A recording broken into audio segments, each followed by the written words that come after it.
All right, question number 3. Coming in from David. What do I do if I get the yips on my forehand at the start of a match? David, I know all about this. Now, if you're not familiar with the yips, it's terrible. If you don't know what the yips is, then maybe skip this because it's probably better that you just don't ever think about it and you just totally remain ignorant, to be honest with you. So I just copied and pasted this from, I don't know if it was Wikipedia or an article of some kind. So here's the definition that this article gave. Involuntary muscle spasms when you're trying to perform a specific movement. Commonly, the yips are associated with baseball players and golfers. The term yips was coined by Tommy Armour, a professional golf player in the early 1900s. So I totally know about the yips. In fact, it happens to me all the time. I'll talk about that in a second.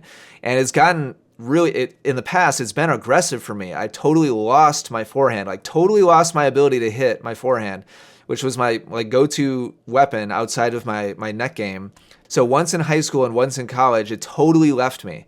And it started with the yips, right about the time I was getting ready to swing, exactly like the description said, just a little bit of a spasm or a twitch, and you kind of lose your confidence and your feel for it. And if you're not careful, it can just spiral out of control. We're going to talk about how to avoid that. So both times in high school and in college, it took 4 or 6 weeks of just pushing, slicing forehands and going to the court by myself and dropping and swinging and hitting and trying to find my feeling for my forehand again. It was terrible. So I understand this. Now, here's maybe what's surprising is I also got the yips just last week working with a student, just feeding balls very commonly. See, here's the thing. I'm obviously not normal. I'm not a normal tennis coach, where I get in my car every morning, I drive to a tennis club, and then I go teach all day, and I get back in my car in the evening, and I drive home again. I only go onto a tennis court to teach a student a couple times per month. But it's not a big deal for me anymore because with experience, I've learned several things. And so let's talk about this. So 4 kind of keys here. This is some of these kind of conceptual and some of them a little bit more practical. Number 1, accept that tennis is hard. This might sound weird to start with. But when you think about it, taking a little, fuzzy object and a paddle or racket and trying to send the little orb to the other side exactly where you want it to go, doing that the same way again and again is mind-blowingly complicated. But we don't usually stop and think about how much goes into it. The fine-tuned muscle control, building habits, training and practicing, and being able to hit the ball in the middle of the strings consistently and angle the strings where we want the ball to go. The chances of the ball going somewhere other than where we want is astronomically higher than the ball going where we want it to go. And so just overall, coordinating your entire body and sending the ball where you want it to go off of your strings is really, really difficult. So that's number 1. Number 2, accept, because of number 1, that there's always going to be good days and bad days. You know this. If you've been playing tennis for more than a week, then you know that some days your timing's going to feel fantastic, and it kind of does feel like you can put the ball wherever you want it to go. That happens maybe a couple times per year, right? Where everything's just wow, this is awesome. I just am able to do everything I want to do. Then there's days where nothing happens the way you want it to go, right? And it's every shot you try just feels totally clunky and awkward and uncoordinated. It's what am I doing out here? Have I even played tennis before? I don't know. That's also going to happen a couple times per year. And then everything else is going to be somewhere in between. And so there's going to be sometimes big swings, big ups and big downs as you play tennis day after day after day. Okay, so that's number 2. Number 3, accept that your training is valuable and it never goes away. Now, this might seem like it kind of contradicts these 2 things, but it doesn't. When you've hit 1 million feeds like I have, it's always there. And frankly, when I'm feeling it, I'm super precise with my feed. If you look at our YouTube channel, I challenged Kevin and Megan, and I think Kirby as well, to feed horse a couple times. We made a video out of it, and I've rarely lost a game of feed horse. Once you've done something again and again and again and again, that training is still there. Like, it stays with you. Now, stuff on the surface, like having a bad day and the fact that tennis is just hard, can kind of create static.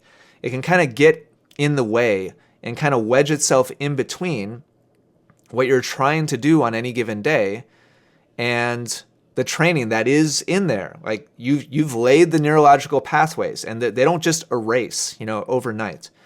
But sometimes we can kind of spook ourselves into thinking that that does happen, and that's what can cause us to go into a really negative spiral, and the yips really start to kind of take over. And so this leads us to key number 4. Don't take bad feeling swings seriously. And so when you first feel that first swing, that's like, man, I felt really awkward or uncomfortable. You've got 2 choices. Choice number 1 is take it seriously. And I've been here. Like, I've done this. I've taken this path many times in the past. And here's what you're saying to yourself when you take it seriously. Or immediately after, a really janky feeling swing. Oh no, that felt terrible. What if it keeps getting worse? This is awful. And if you start going down that negative spiral, then it'll take over. If psychologically you can't just like pump the brakes and just take a deep breath and relax, then it's going to be a downward spiral. I've experienced that many times. But here's the second path. Here's the second way that you can choose to take, not taking it seriously. So here's your internal dialogue when you take that path. Immediately after that weird feeling swing. Well, that was weird. That felt strange.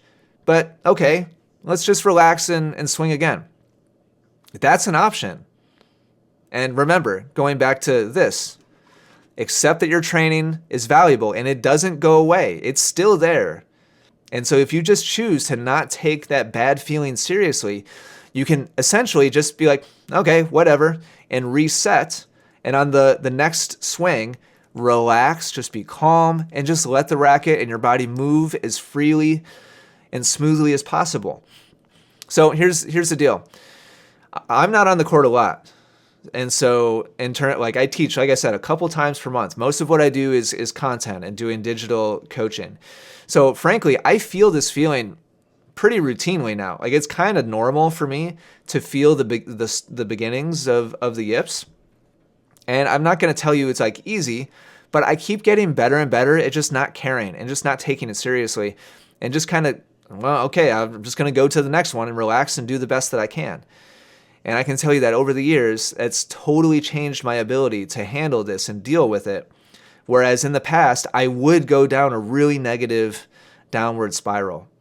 So take that second path, and I'm very confident you're going to have more success. You're going to have less experiences of the yips just totally destroying your confidence and destroying your enjoyment of the game.